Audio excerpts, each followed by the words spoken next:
여러분, 보라카이 여행은 잘못된 정보로 준비하게 되면 현장에서 계속 선택을 하게 되는 거 아시나요? 공항 이동 방법, 환전 방식, 그리고 숙소 위치, 특히 이 세 가지요.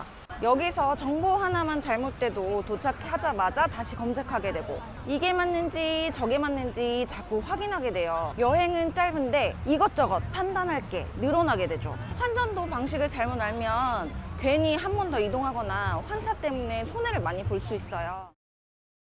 숙소 위치도 마찬가지고요. 지도상으로는 가까워 보이는데 실제로 이동 거리가 달라요.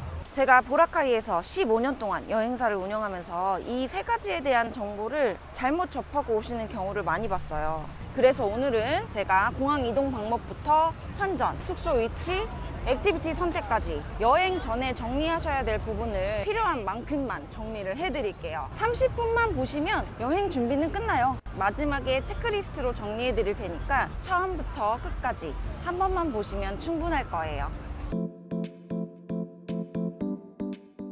보라카이에 오실 때 공항에서 보라카이까지 어떻게 이동을 하는지 정리가 되어 있어야 돼요. 공항에서 보라카이까지 바로 들어올 수 없다는 건 알고 계시죠? 준비가 안 돼 있으면 도착해서 계속 물어보게 되고 이동 동선이 더 복잡하게 느껴질 수 있어요. 날씨도 더워서 조금 더 예민해지기도 하고요. 첫 번째는 공항 도착해서 보라카이까지 들어오는 구조를 순서대로 정리해 드릴게요. 보라카이로 들어오는 공항은 깔리보 공항 그리고 까티클란 공항 이렇게 두 곳이 있어요. 한국에서 직항 타고 오시는 경우에는 깔리보 공항으로 들어오시고 마닐라나 세부, 클락 경유하시면 까티클란 공항으로 들어오시는 경우가 많아요. 까티클란 공항은 보라카이 섬 바로 옆에 있는 공항이고요. 그리고 깔리보 공항은 보라카이에서 1시간 반 정도 차량 이동이 필요해요. 어디로 도착하든 공항, 항구, 배, 보라카이 섬 도착 이 순서대로 진행이 된다는 걸 알아두셔야 돼요. 공항에서 나오면 항구까지 차량으로 이동을 하고요. 항구에서 배 티켓을 사고 환경세랑 터미널피를 내고 배를 탄 다음에 보라카이 섬으로 들어와요. 섬에 도착하면 다시 트라이시클을 타고 리조트까지 이동하는 구조고요. 이 구조만 알고 오셔도 도착해서 당황할 일은 거의 없어요. 깔리보 공항으로 직항 항공편 타고 오시는 경우는 대부분 공항 픽업 샌딩 서비스를 이용하세요. 그냥 직원만 따라오시는 게 제일 편하고 쉽게 들어오는 방법이니까 공항 픽업 샌딩 서비스를 꼭 이용하세요. 제가 블로그에서도 항상 말씀드리는 게 보라카이 15년을 살고 있는 저조차도 한국 나갈 때 들어올 때마다 픽업 샌딩 서비스 무조건 이용합니다. 제가 들어오고 나가는 방법 몰라서 그러는 걸까요? 혼자 개별적으로 이동하면 이것저것 신경 써야 될 것도 많고 불편해서 그냥 편하게 공항에서 들어오고 공항으로 나가고 하는 거니까 공항 픽업 샌딩 서비스는 꼭 신청해서 이용하세요.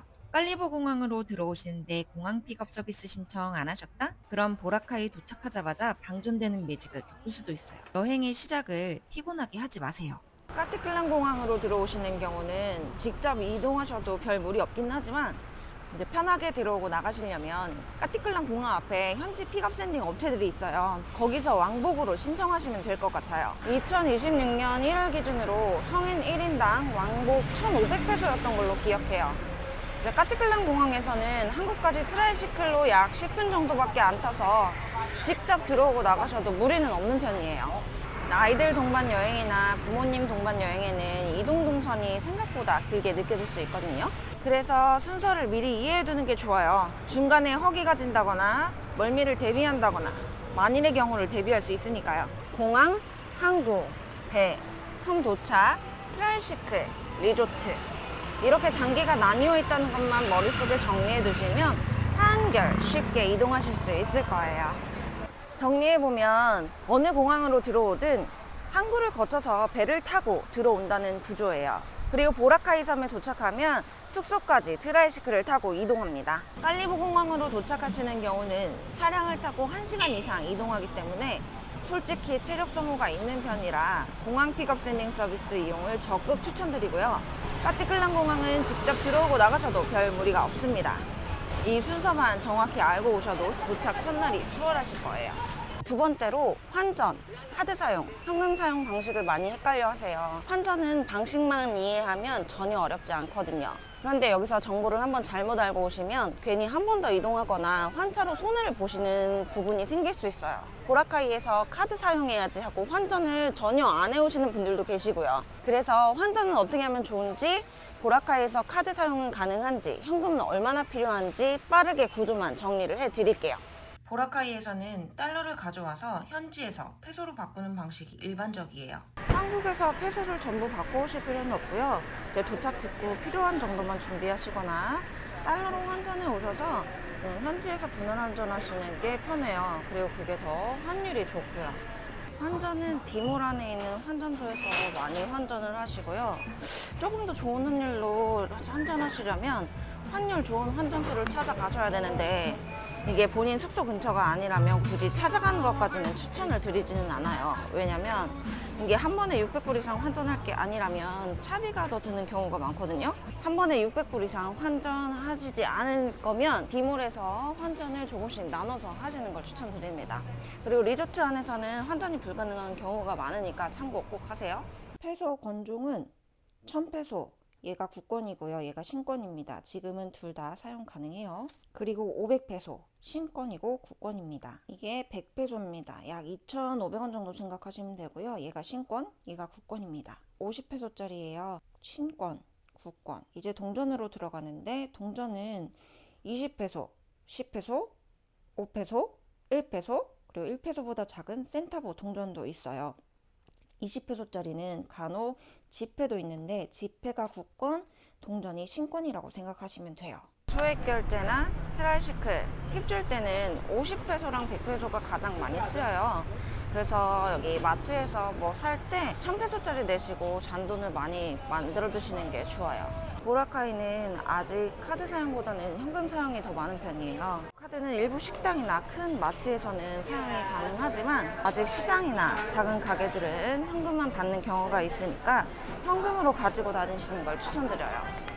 트래블 카드로 카드 사용하고 현금 필요하면 인출하시려고 계획하시는 분들, 카드 수수료는 없을 수 있지만 인출 수수료는 이 현지 은행에 따르는 거 다들 알고 계시죠? 보라카이에서 트래블 카드로 인출할 때 회당 6,200원 정도의 수수료가 나오고요. 한 번에 50만 원 정도밖에 인출이 안 돼요.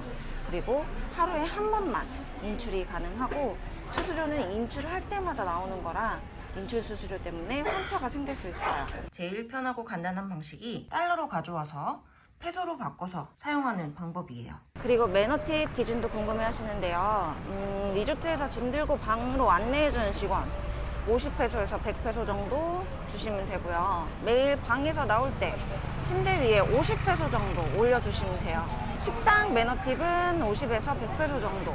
서비스 차지가 추가로 나오는 경우엔 필수 팁은 아니고요. 마사지를 받았다? 1시간이면 50에서 100페소, 2시간이면 100에서 150페소 정도가 일반적이에요. 그리고 팁은 서비스의 고마움에서 나오는 거라 혹시 고마웠다 라고 느끼시면 100페소에서 200페소 정도 주시면 되고요. 지캐시 같은 현지 결제 시스템이 있기도 한데, 이건 카카오페이 같은 거라고 생각하시면 돼요. 가입이나 충전 과정이 여행객들에겐 간단하지 않기 때문에 추천드리지는 않고요. 그냥 현금 사용을 추천드립니다. 그래서 현금은 항상 필요해요. 보라카이 환전의 핵심은 달러 준비, 현지에서 나눠서 환전, 소액권 확보, 이 구조만 이해하시면 돼요. 정리해보면 한국에서 페소를 많이 바꿔오실 필요는 없고요. 달러로 환전해 오셔서 현지에서 분할해서 환전을 하시면 돼요. 카드 사용은 제한적이고, 이제 마트에서 장 보실 때 큰 금액 1000페소짜리 내고 뭐 100페소짜리나 50페소짜리 이런 잔돈으로 많이 받아두시면 결제하실 때 편하실 거예요. 트래블 카드로 페소 인출해서 써야지 하고 오시는데, 그것도 하루 인출 가능 금액이 있고 수수료도 인출할 때마다 6,200원 정도씩 드니까 달러를 환전해 오셔서 페소로 환전하시는 게 제일 편하고 쉬운 방법이에요. 이 정도만 이해하고 오셔도 환전으로 고민하실 일은 거의 없어요. 숙소 위치는 여행 동선을 결정하는 가장 중요한 부분이에요. 같은 보라카이인데도 어느 위치에 숙소를 잡느냐에 따라서 하루 루틴이 달라져요. 대부분 식당이나 상점들이 디몰 쪽에 밀집해 있기 때문에 하루에도 여러 번 보라카이 디몰을 들르시거든요. 이동을 거의 하지 않고 리조트 호캉스를 원하는지, 이동 동선이 편한 걸 원하는지, 화이트 비치 쪽을 선호하는지 여기서 먼저 기준을 정하셔야 돼요. 지도만 보고 숙소 사진만 보고 숙소 가격만 보고 정했다가는 보라카이 전체 여행 일정이 힘들어질 수 있거든요. 보라카이 화이트비치는 스테이션 1, 2, 3로 나뉘어요. 스테이션 1, 2, 3라 함은 이제 예전에 항구가 없을 때 보트 선착장이었는데요. 각반 항구가 생기면서 선착장들은 없어지고 지명만 현재 남아있는 상태예요. 스테이션 1 위쪽으로는 이제 비치 구간이 길고 비교적 조용한 편이에요. 그래서 약간 중상급 리조트들이 중심이고요. 이제 리조트에서 호캉스 즐기면서 여유롭게 쉬기 좋아요. 대신 디몰까지는 거리가 좀 있어서 20분 이상 걷거나 리조트 셔틀을 타셔야 돼요. 이제 셔틀로 짧게는 10분 거리부터 길게는 25분 정도까지 걸려요. 스테이션 2는 디몰 근처에 있는 중심 구간이에요. 근데 디몰이랑 가깝기 때문에 동선이 진짜 편해요. 이제 웬만한 곳들은 거의 도보로 다 가능하고요. 처음 오시는 분들이나 이동이 쉬운 걸 선호하신다면 스테이션 2 구간에 있는 리조트들이 가장 무난하실 거예요. 스테이션 3는 가성비 숙소가 많고 조금 더 로컬적인 분위기예요. 이제 조용하고 한적하기는 한데 중심으로 나오려면 이동을 좀 감수해야 되는 게 있어요.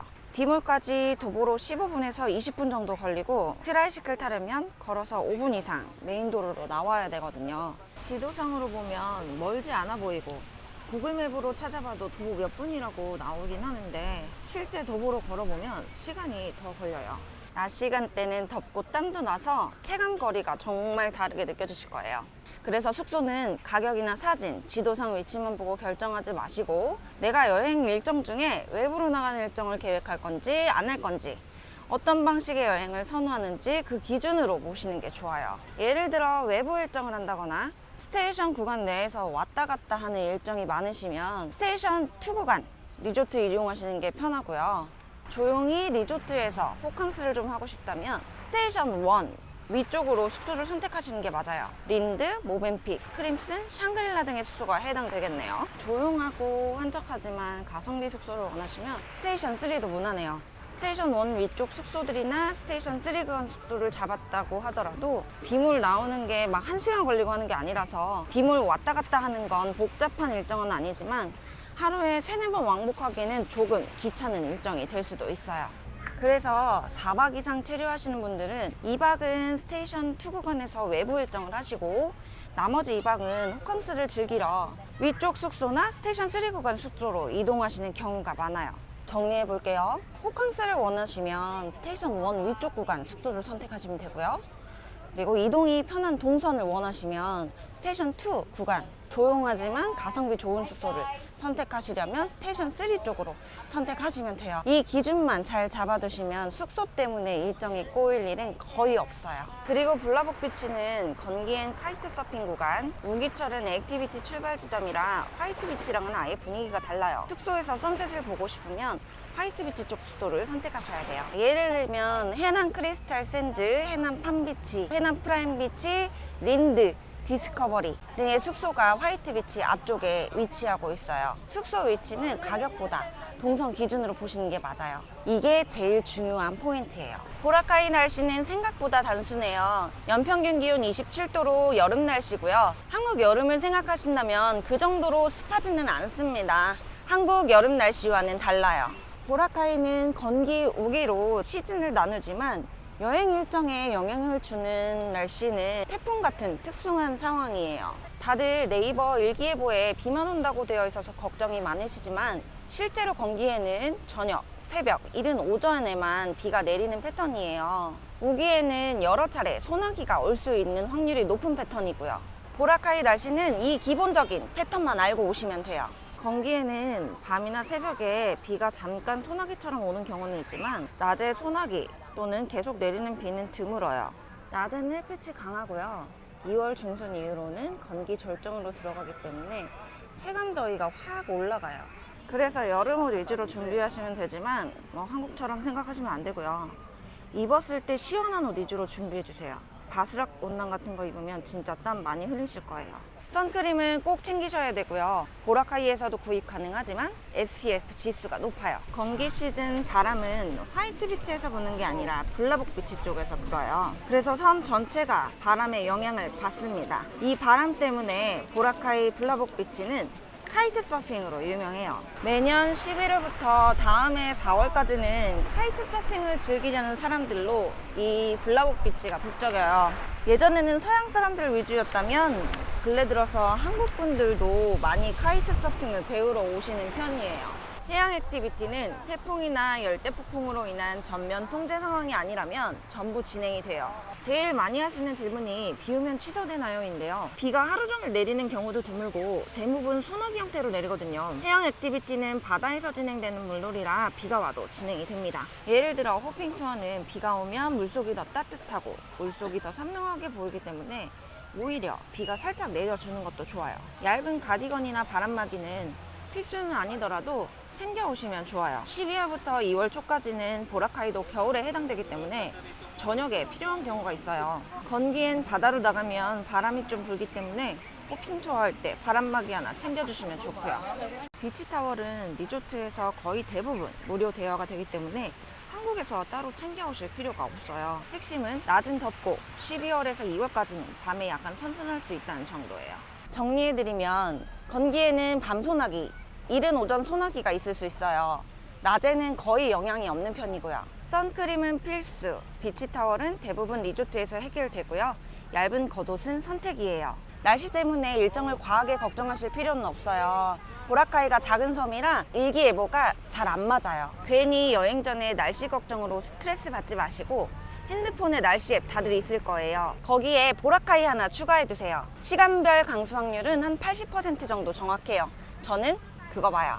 액티비티는 많이 하는 게 중요한 게 아니라 내 성향에 맞는 걸 고르는 게 중요해요. 보라카이 여행 오시면 제일 많이 하시는 액티비티가 호핑 투어, 말룸 파티 데이 투어, 그리고 파라세일링, 스쿠버 다이빙 정도거든요. 건기 시즌엔 카이트 서핑 배우려고 조금 길게 오시는 분들도 많으시고요. 예를 들면 호핑 투어는 업체마다 진행 방식이나 분위기가 전혀 달라요. 그래서 후기를 잘 찾아보시고 본인 성향에 맞는 곳으로 예약을 하셔야 보라카이를 100% 즐기고 가실 수 있어요. 여기서 기준만 잡아 드릴게요. 보라카이 호핑 투어는 파티하는 호핑, 여러 나라 사람들이랑 어울리는 호핑, 그리고 물놀이 중심형 호핑 투어 등이 있어요. 파티형 호핑은 같이 가는 사람들도 많고 음악도 크게 나오고 파티하는 분위기라 분위기가 활기차요. 물놀이 중심형 호핑은 파티처럼 흥에 겹지는 않지만 물놀이가 중심이 되는 호핑 투어예요. 저희는 많지 않은 인원으로 진행돼서 스노클링도 하고 프리다이빙 체험도 하고 맛있는 간식도 즐기고 파티 호핑이 부담스러운 분들이 여유롭고 자유롭게 놀 수 있다는 게 장점이죠. 물론 물놀이 중심 호핑 투어라도 3, 40명 함께 가는 투어도 있지만요. 아이들 또는 부모님 동반 여행이거나 파티 호핑이 부담된다거나 물놀이를 중심으로 즐기고 싶다면 파티 호핑보다는 물놀이 중심 호핑 쪽이 맞아요. 저희처럼 많지 않은 인원으로 진행하는 곳이면 더 좋고요. 여러 사람들이랑 어울리고 파티를 즐기는 활기찬 분위기를 원하면 파티형 호핑을 선택하시는 게 맞아요. 선셋 세일링은 무조건 화이트 비치에서 진행하셔야 돼요. 왜냐면 화이트 비치가 서쪽이라 해가 지는 방향이거든요. 미리 예약하고 오시는 건 별로 추천드리진 않고요. 날씨 등의 변동 상황이 생길 수도 있기 때문에 당일 화이트 비치 선셋 시간에 나오셔가지고 바로 신청하고 탑승하시는 걸 추천드립니다. 자, 마사지는 가격만 보지 마시고 이제 본인의 피부 민감도랑 위생관념 기준으로 잡아야 돼요. 길거리 마사지 따라가셨다가 피부에 알러지 올라와서 고생하시는 분들이 많거든요. 보라카이에 가격도 좋고 마사지도 잘하는 곳 많으니까요. 추천 원하시면 댓글 남겨주세요. 자, 말룸 파티 투어는 보라카이 섬을 빠져나갔다가 돌아오는 하루 투어라 일정이 4박 이상인 분들께 추천드리고요. 체험 다이빙이나 파라세일링은 한 번쯤은 꼭 해보시면 좋아요. 특히 동남아 여행 처음이시거나 초등생 이상 아이들 동반 가족 여행이라면 꼭 하세요. 카이트 서핑은 교육을 9시간 이상 받으셔야 하기 때문에 최소 일주일 이상 체류하시는 분들께 추천드려요. 핵심은 많이가 아니라 나에게 맞는 걸 골라서 일정에 넣는 거예요. 간략히 정리해보면 여러 사람과 어울리고 파티하는 분위기, 활기찬 분위기를 원하시면 파티 호핑을 선택하시면 되고요. 자유롭고 여유롭게 물놀이를 즐기고 싶다면 물놀이형 호핑 투어를 선택하시면 돼요. 호핑 투어 최대 인원을 확인하시면 더 좋고요. 선셋은 화이트 비치, 마사지는 본인 피부 민감도를 먼저 체크하시고요. 그리고 난 다음 좋은 마사지를 선택하시면 돼요. 액티비티는 일정 사이에 끼워 넣는 게 아니라 미리 기준을 정하고 배치하시는 게 좋아요. 이 기준만 있으면 현장에서 갑자기 곤란한 일이 생기거나 일정 추가로 고민하는 일은 거의 없어요. 여기는 보라카이 중심가 디몰입니다. 디몰은 스테이션 1이랑 2 중간 지점에 위치를 하고 있고요. 디몰이라고 해서 많은 분들이 건물이라고 생각을 하시는데 디몰은 건물이 아니고 거리 형태로 되어 있어요. 디몰은 작고 구조도 쉬워서 길을 헤맬 일은 거의 없어요. 상점들이랑 식당가가 다 여기에 모여있기 때문에 숙소가 어디에 있든 하루에도 두세 번 들르시게 될 거예요. 쇼핑도 하고 밥도 먹고 커피도 마시고 디저트도 먹고 한쪽으로는 과일 시장도 있어서 과일도 사고 구경하는 재미도 있어요. 보라카이 디몰 기준만 빠르게 정리를 해드릴게요. 디몰은 화이트비치랑 메인로드를 연결하는 길 구조로 되어 있어요. 건물 하나가 아니라 통로처럼 이어진 형태의 거리예요. 이게 화이트비치 쪽으로 나가면 해변이 바로 나오고요. 그리고 메인로드 쪽으로 나가면 트라이시클이 다녀요. 메인로드 입구로 들어가면 이렇게 상점들이 있고요. 이제 중간 지점을 통과하면 거기서부터는 식당들이 모여 있어요. 디몰 안에 맛집들이 많기 때문에 디몰로 자주 나오게 돼요. 여행 일정 중에 아마 3번 이상은 디몰에서 식사하실걸요?